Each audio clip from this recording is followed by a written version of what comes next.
welcome to another episode of Stuck in Mind Podcast. I am your host, Wize, and today I'm excited. I have a great guest coming on the show. Let's just bring him into the show. Welcome to the show, Alan Cox. Hello, I'm very happy to be here. Thanks for having me on. The pleasure's all mine. So you're all the way in New Zealand. What time is it over there? It's 9 o'clock, or just coming up to 9 o'clock. In the morning, or? Yep, in the morning. So it's Tuesday here. Oh, okay. So it's Monday here. It's Tuesday there. Oh, this is awesome. All right, so let's just jump right into it. Can you share the turning point in 2011 that sparked your commitment to mental fitness? Yeah. Well, the short story is after quite a long, lifetime of struggle. Really, I nearly got killed in the Canterbury earthquakes, and that then led to me losing my business, and that in turn sparked me having a major mental breakdown. The prognosis for that wasn't particularly good. I think I'd been told that it would be like a good year before I could even think about returning to work part-time. And then the turning point for me really was that by chance, or however you want to describe it, there was a program came on TV called, it was a BBC documentary called The Truth About Depression. And yeah, in many ways that kind of just turned the lights on for me and sent me on a completely new path, which has been, well, it's hard to describe the amount of impact it had, but it's just been an incredible, life transformation for me. Okay, so how did your personal struggles shape your determination to transform the narrative around mental health?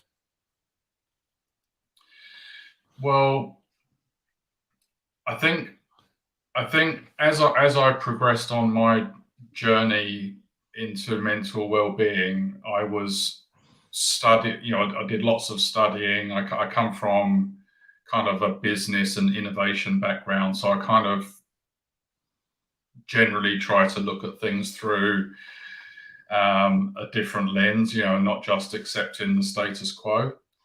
And I think it's fair to say, I think few people would disagree that generally speaking, whenever you hear the term mental health, it is generally refers to like poor mental health.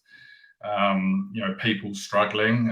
There's very rarely a concept of kind of positive mental health, if that makes sense. And what I also discovered is that if you think of a continuum between 1 to 10, where 1 is terrible mental health and 10 is, you're more enlightened than the Dalai Lama or something like that, about the 3 mark is where you transition from being mentally well to mentally unwell.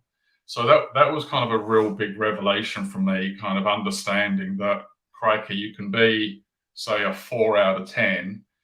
Technically, you're mentally well or mentally healthy, but you're still far from like really thriving and having the kind of life that you'd really like to have.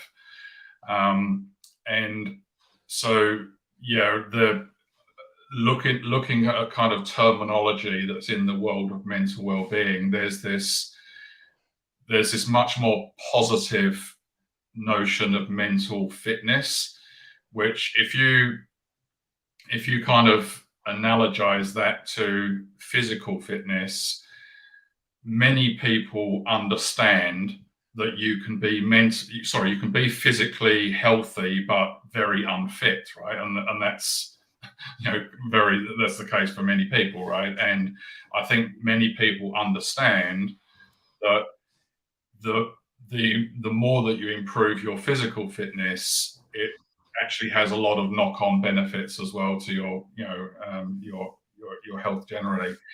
And exactly the same thing happens with your mindset. You know, like if you if you think about your mental fitness as being something that you can aspire to, you know, having strong mental fitness, and also understanding that it doesn't come for free. You know, it's something you have to work on it. You know, just like physical fitness, you don't get physically fit and then you basically stop exercising, right? And the same is true of your mental fitness as well. So yeah, in summary, I'm really just trying to change that narrative so that more people see their mental fitness as something that will become a life enhancer for them, rather than just not being mentally like unwell, if that makes sense. Okay. All right. So what prompted you to explore Taoism, Buddhism, and neuroscience on your journey to mental well-being? Because you kind of infused a little bit of all of it into one. Yeah, so I was you know, YouTube was my friend at the time, right? Yeah. When I'd had my mental breakdown, I found it very, very difficult to read material.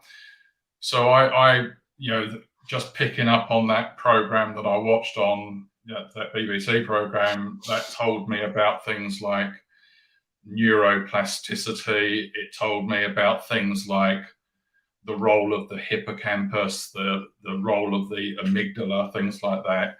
And that just got me curious, right? So I started watching YouTube videos about that, because that was really easy for me to consume.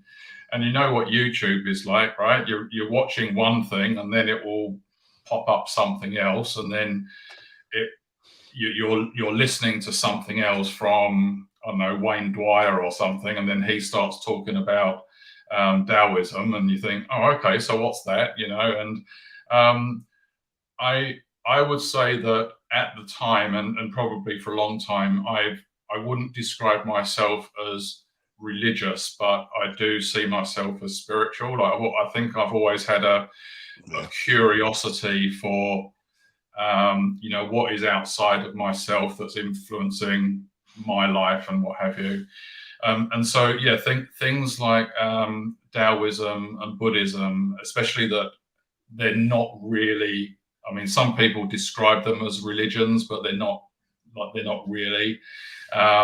You know, they had an appeal to me, so I just started reading all material about that. And the more you just, you know, I have this notion of, like, if I read a book and 95% of it is crap and 5% is gold, then that's still worthwhile, right? So through reading all of this material and learning about positive psychology, neuroscience, how, you know, even kind of like how evolution and what have you has affected our mind, and how, you know, it hasn't adapted to the modern society and conditions that we now living. I mean, if you think of if you think about our history, you know, like the time that we've had to adapt to deal with modern society is barely a pinprick, and we've just got all of these very, very old systems in our brain that's kind of always looking for danger and always trying to alert us to keep us safe from tigers and things like that don't exist anymore around us, right? But the more you read about all this stuff, you start seeing all of the common threads, right? And it's really all of those common threads that I'm bringing to one, like, platform, if you like. So you mentioned YouTube and YouTube. It's having YouTube has shown like before to do some of the stuff that I'm doing, like editing podcasts, audio and video and all that. You usually would have to go to a school to learn all this. And now with YouTube, there's so much content around about teaching you how to edit that once I started podcasting, I started developing these skills. Like I edit my videos, I edit my audios, and it kind of just was skills that I developed because let's be honest, people don't want to do the editing and the video because there's a lot of time and consuming, but I enjoyed it. So it's Mm. helped me develop a skill. And like I said, I go to YouTube if if I have something I'm trying to figure out, I pop it into the search bar in YouTube, and a bunch of videos show up. And like you said, once you see one video, you start getting a lot of similar videos. And Yeah. so I've been able to learn so much in these 3.5 years that it's amazing. I'm 47 years old. Mm. I would have never thought I would be editing other podcasts, producing podcasts, doing. I got into this because I was furloughed from work. I had been wanting to start a podcast, and when I finally did, it just like was a big snowball effect, and I fell in love with Yeah. podcasting. It gave me a purpose. I've been able to have some amazing conversations. I have guests like yourself come on and talk about their experiences and show people that hey, listen, everyone goes through struggles in life. Everyone has points in their life where they're really down. And Mm. if I can produce content that can help people get get over these things and get over these situations, I'm doing what I'm supposed to do. Yeah. And I love it. And Fantastic. so being able to help people on with my platform and at the same time learning from guests like yourself, it's like I'm like it's like win-win. I'm Yeah. helping Exactly others right. and I'm helping myself in the process. Exactly right. Yeah. Well, congratulations for finding your thing. And yeah, but yeah, I think I love that. I've got this kind of big thing about purpose, right? I think you hear a lot of you hear a lot of people saying about like you need to find your purpose and all that. And I actually think it puts a lot of pressure on people. Like I think it's quite normal that most people can't say this is my purpose. And my my kind of philosophical view on that, if you like, is that your main purpose in life is just to be doing what is making you grow as a person, Mhm. and say contributing to like the wider, you know, the environment around you. Whether that's just you know close friends, work colleagues, or the world at large.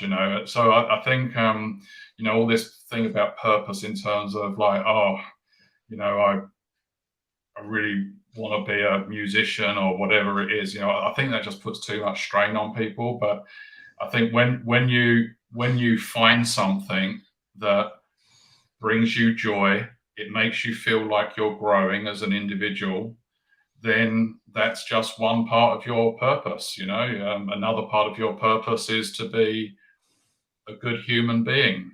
Be kind. Live your life, and don't get to the end of your life where you're sitting on your deathbed thinking, well, I was a bit of an asshole, wasn't I? Like, who wants that? Because it'll come back to bite you at the end. Yeah. No, you're absolutely right. It's funny that you mentioned purpose because even like prior to me discovering my love for podcasting and everything it, it wasn't like discovering my purpose wasn't on my mind. and it wasn't something that I was just like, I need to discover my purpose. Yeah. It just happened. It just happened that I Okay. started podcasting. I Mm. found my voice. I found something that I didn't know I was good at. I didn't know if I was able to do it. It took me Mm. finally facing my fears and deciding to press record and upload it finally. 'Cause I pressed record plenty of times. It's just I kept deleting it. And when I finally built up the courage to press record Mm. and keep it and upload it, it Yeah. was like, okay, that wasn't that bad. Yeah. And this, the more I started doing it, the more I started realizing like this is an amazing feeling. This is something like I've never felt before.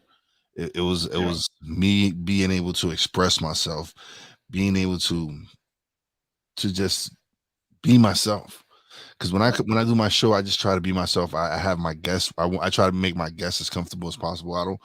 I just Sure. want you to come on, have a great conversation, share a little bit of the knowledge you have, and hopefully people will tune into you and to check like what you're doing, check out whatever you have going on, and that's all I want is for people to show people like, hey, listen, there's other people like yourself out there that are doing some amazing things that have gone through struggles and they're still going through struggles, but they're still battling and still trying to reach the mountaintop, and it's an ongoing journey. Mm. It has its ups and downs, and Mm. being able to do this and really get to speak to people from all over the world. I'm Mm. having conversations with people I probably would have never had I not gotten into podcasting. Yeah. That's Like you awesome. said, you're in New Zealand. I've spoken to people in Tokyo and in Australia. I've spoken to some people in India, in the Middle East. It's just been a magnificent experience for me. It's like I get to meet all these different people, but at the core of it all, we all kind of similar. We all want the same thing. Exactly right. We Yeah. want to be happy. We're all seeking happiness. We're all seeking that our family is well off, and it's just amazing. You just don't realize that. Hey, listen, yes, we're all different, but at the core of it all, we just want the same. Yeah. Exactly right. Yeah. I agree. Yeah. I think everyone, you know, deep down, if they was to sort of think about it, they've always had something that they would like to do. You know, Mhm. whether that's just something simple or like being able to draw in a sketchbook, or, you know, or like my one of my things that I've not quite pursued yet is I've always wanted to be able to do kind of character illustration, right? And I've not yet done it. But what I think my point is that everyone has probably got a number of those things, whether that's playing guitar or whatever it is, and you know, you've just got to give them a go, right? And persevere for a while. You might even persevere for a while and then find actually it's not what you want to do, you know. But Yeah. at least you've explored it and ticked it off, rather than it's still kind of festering away in your brain, saying it's something you should be doing. Definitely, definitely. So, how does your background in entrepreneurship and innovation influence your approach to mental health advocacy? Well, I guess like a lot of my career, I've been into fields like design thinking, creative problem solving, where you're basically taking, like, I'll call it a problem, but it's basically, you know, a problem doesn't have to be a negative thing. You know, a problem could be simply, you know, how do you how do we transport goods more efficiently between point A and point B? That's like a problem statement, right?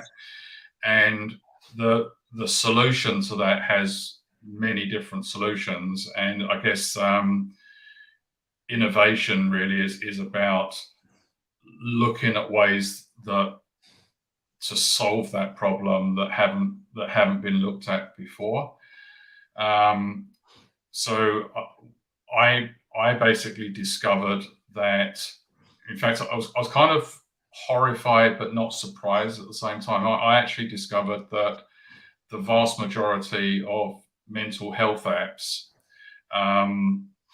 basically don't work. You know, there's been research studies done with the top mental well-being apps involving 50,000 people, and they can't find any evidence of efficacy. And I also found out that over 96% of these apps are deleted within like 1 to 2 weeks, and that again I found, oh my god, that's terrible, you know. And when I thought back to my own experience, like in my life, I've tried all of these apps and they didn't work for me. And at the time, I put it down to me being broken, and it's my fault that they didn't work for me. So I guess when I had the opportunity, when I'd gone on this new path, you know, given that background of kind of problem solving, looking for better solutions, yeah, I guess I just wanted to go on a path where I could create something that I know is highly effective, you know, and I can kind of stand by it, and really that's the new journey that I've created with this app EverYellow that we've created. Okay, so we're gonna discuss your app. What's the name of the app, and you kind of explained why you launched it. What's the name of the app, and how do you feel that your app differentiates from those other apps? Yeah. So the name of the app is EverYellow, right? And that kind of, just for interest, yellow, and our motive is like a sun. You know, sun is kind of a symbol of like brightness and happiness, and that's, you know, we're I guess ever striving to get people to that position. So that's why we're called EverYellow. So there's apps that basically fall into a whole bunch of different categories. You know, you've got meditation apps, you've got journaling apps, you've got, I don't know, cognitive behavioral therapy apps, journaling, what have you. What we found through our research was that the common problems that they had with these apps was, number one, they found these apps to be kind of quite tedious, wasn't really sure, you know, what they should be doing. They found it hard to fit them into their lives. You know, like, we're very busy people. We, you know, like, take meditation, for example, or journaling, you know, like, many people just wouldn't find the space where they could feel comfortable doing that. And so we wanted to create an app that was much easier for people to fit into their life. So EverYellow harnesses a process called mental conditioning, but in a positive way. So I'll just explain that quickly. So mental conditioning is something that happens to us throughout our whole lifetime, right? Every experience that we ever had conditions our mind in a certain way. And unfortunately, because, as I said earlier, our primitive brain is more kind of responsive to negative things in the environment, with the aim of trying to protect us, we end up developing kind of an operating system in our brain that often works against us. It'll make us like feel bad about ourselves. It'll, you know, decrease our optimism, all kinds of different things that kind of leads us to where we are today.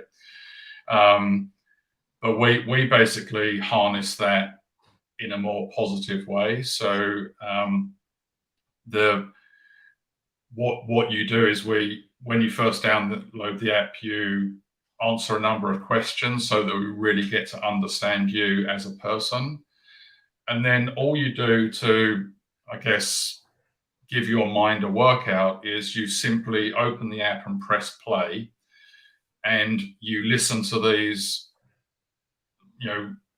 really enjoyable kind of coaching experiences where we play you a stream of like narrated guidance, motivation, education against a backdrop of music and sound. And the whole experience is like really quite enjoyable. And we have, it's quite a paradigm shift because number one, you don't have to worry about how much time you've got. You just press play when you want to start and you stop when you want to stop, whether that's 5 minutes or 5 hours or even overnight, right? It will just keep on auto-generating this new content for you. And so that's one thing you don't have to worry about. Just open the app, press play. But what you can also do is you can adjust the balance, the volume of the narrations so that they are less prominent. And what then happens is that you can listen to EverYellow for extended periods while you're working, while you're studying. We have many users that happily listen to EverYellow while they're, say, working for 2, 3, 4 hours at a time, and you just can't do that with any other app. So yeah, it's fundamentally different to everything else that's out there. It's pure audio. It demands nothing of you. It's really easy. And I guess the other kind of key way that it's fundamentally different is that it really works.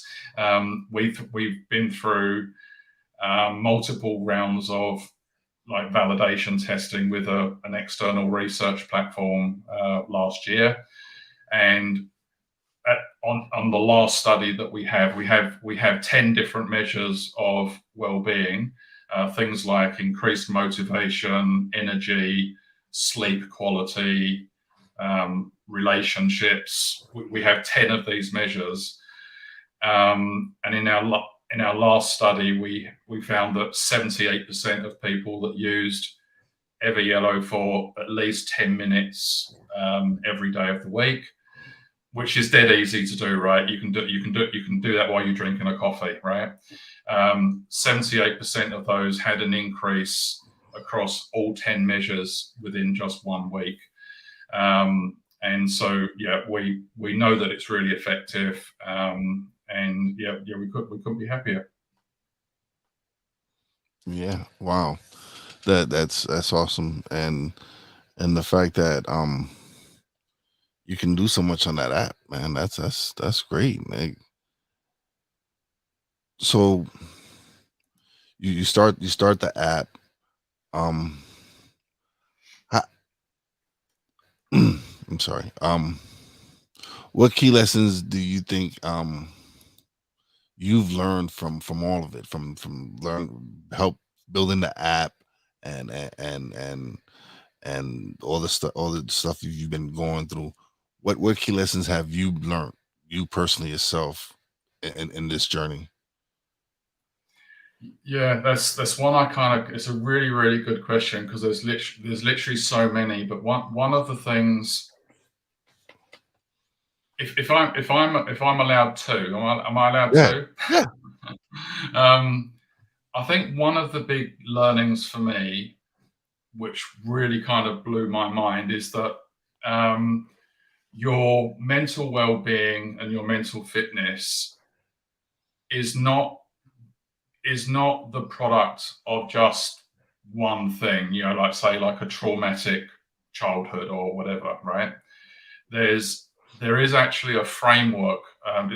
The like modern name in psychology is called positive psychology, where before positive psychology, like in the Freudian world of psychology, it was like let's look at your troubled past to see what's wrong with you, kind of thing. Whereas positive psychology, it is not about being positive for a start.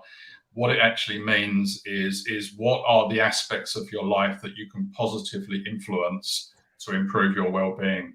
So there's actually a number of pillars. If you think of them like your internal battery packs, right? Imagine you've got 10 batteries, right? One of them is, say, one of them is purpose, right? Meaning and purpose. Another one is experiencing positive relationships. Another one is growth and achievement, right? And I can go on. You've got 10 of those. Yeah. Now, if you actually imagine that battery pack, that all combined is really what defines your mental well-being and your mental fitness. And the fantastic thing about that is once you've kind of evaluated yourself in each of those areas, you can look at your weakest areas and say, oh, okay, so what can I do about that? So like for me, apart from the fact that I have a fantastic relationship with my wife, you know, been married over 30 odd years now, you know, congratulations, Alan. But apart from that, I knew that I was weak in positive relationships, right? Like, you know, if I thought about the question, thinking about the last 2 weeks, how often have I engaged in positive relationships? It was pretty much minimal, right? Yeah. So I said to myself, okay, well, who do I know that I can basically regularly meet up for a coffee, right? That's an easy way of introducing that, right? And so that's something tangible and easy that you can do, right? So that was the first big learning that I had. The other big realization I had really is that I think our ability to kind of be happy and thrive largely comes down to two main things, right? There's one thing is what I call your mental operating system, right? Okay. So this is, how is my mind currently wired to respond to the thoughts I have, the emotions I have, the people I interact with, you know, when a curveball hits me, right? Your computer software in your brain is what kind of dictates how that impacts you as a person, right? And that's something that you can actively work on. You can start changing that programming, you know, like, so for example, if someone, say you walk into an office and someone is staring at you a funny way and you automatically think there's something wrong, you know, you can start pausing and saying, what is it about my programming that's making me think like that, right? And that's just one example of hundreds or thousands. You can start redefining your operating system. And the other area is what I call like mental literacy, and this is kind of literally, it's like going back to YouTube. It's literally things like understanding your brain and how it works. So and also understanding mental skills that you can develop. So for example, if you get anxious and you get anxious from time to time, if you understand the mechanisms, like going through the earthquake, I used to have severe anxiety, right? Like really bad anxiety attacks.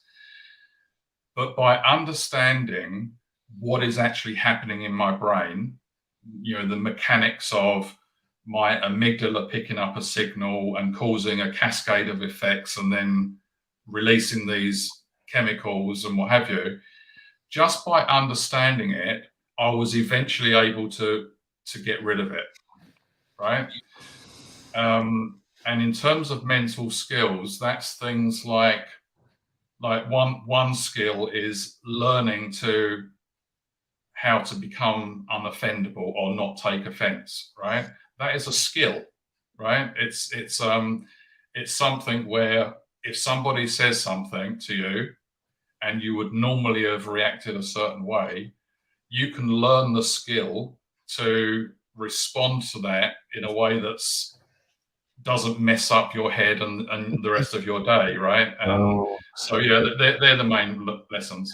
no, it's funny because I'm realizing as I get older, I tend to speak my mind much more freely.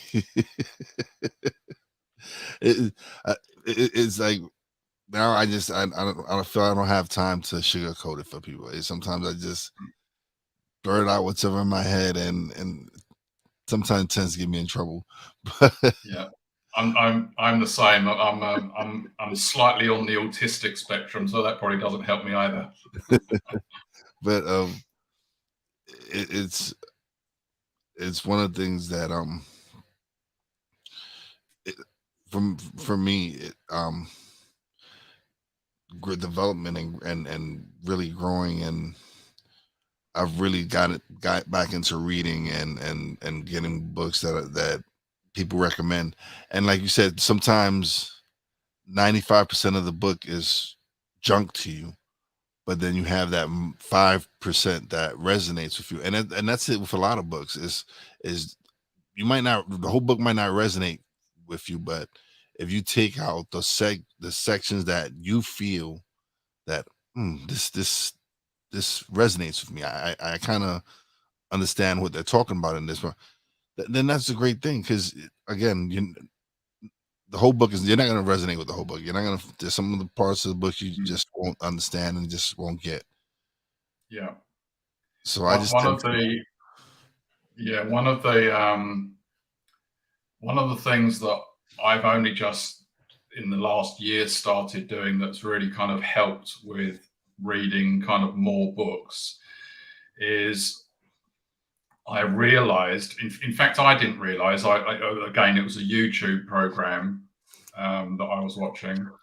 And basically what I realized through watching this is that a lot, not all the time, but sometimes a lot of these books will have whole paragraphs or sections on things that aren't really relevant to you, right? And I would often trudge through all of that stuff, right? But what I tend to do now is if I get to a chapter and I think actually that's not really relevant to me, I just tend to skip it and not feel guilty about it. I don't. I used to think that reading a book meant you had to read the whole book, and it doesn't. You know, you just need to consume the parts that are relevant to you and give value. Yeah, absolutely. But Alan, this has been great, man. I've had a wonderful time talking to you. Now you get the solo screen, and you get to plug away, let everybody know where they can find you, everything. Yeah. Okay. So I guess one of the things about the EverYellow app is that we've actually made it free for everybody, and that's genuinely free. We do, of course, have a premium version of the app that supports the ongoing development, but we wanted to make sure that money is not a barrier to well-being for anybody. And look, it doesn't really matter where you are with your mental well-being journey. What I would just say is just give it a go. Just try it. You know, like it literally takes 10 minutes a day. If you can use EverYellow when you're doing something else, so it doesn't take any time, that's great. You know, you can use it when you're having your breakfast, walking the dog, driving to work, commuting to university, whatever those things are. You know, we honestly get so many people contact us saying how grateful they are that we've created this app because it's made such an impact. And yeah, so I guess my plea, if you like, is to just for your own benefit, just give it a go. Just try for a week. and see where you get to. The worst that can happen is that nothing happens, and that doesn't happen very often. All right. Thank you, Alan. Man, this has been great. I appreciate you being a part of the show. Don't leave just yet. We're gonna chat a little bit off the air. Let me just close out the show right quick. But once again, thank you so much for being a part. Thank you for having me. Being a part of the show. It's pleasure's all mine. All right, so let's close out the show. What's up? Drew Willie came by. Drew Willingham, my buddy D Willie came by. He said, "What's up, fellas? Oh, thank you for the compliment. I appreciate you. I appreciate the support, brother. Thank you for showing up."